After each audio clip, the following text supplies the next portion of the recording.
I just fed the birds for the first time in about a week, and they've just been, non-existent on our property because the only time they come around is when we feed them, of course. And I mean, there's a few around, but can you hear them?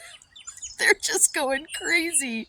So I'm going to turn this around and let you see the birds coming down. They're coming down while I'm just sitting out here. They don't even care. Can't see them there, but there's one over here.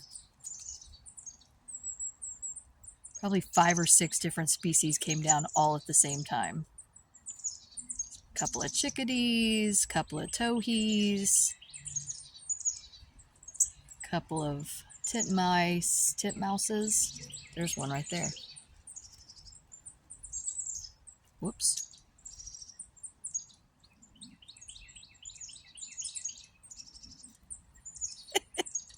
They're letting each other know. There was silence here before I fed them.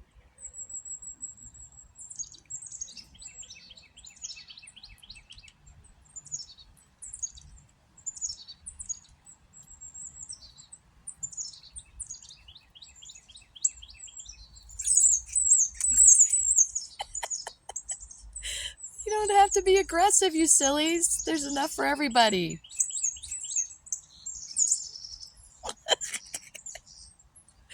Oh my gosh.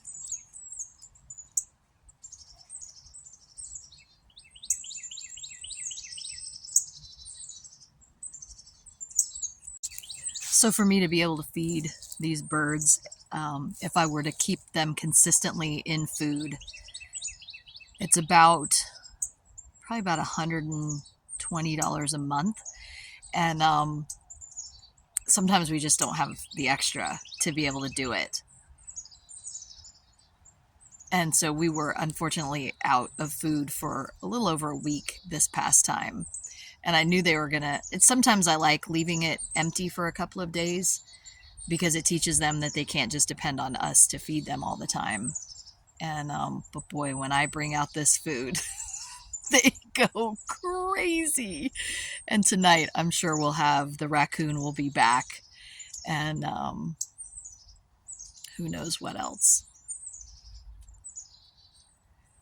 They're just chittering away. This is like the joy of my life, truly. This is a big part of my joy, is feeding these birds and watching them just go crazy. I hope you all enjoy it as much as I do. I'll be sharing some more mindfulness minutes here in the next few days, now that the birds have food and they'll be coming back around. Have a blessed evening.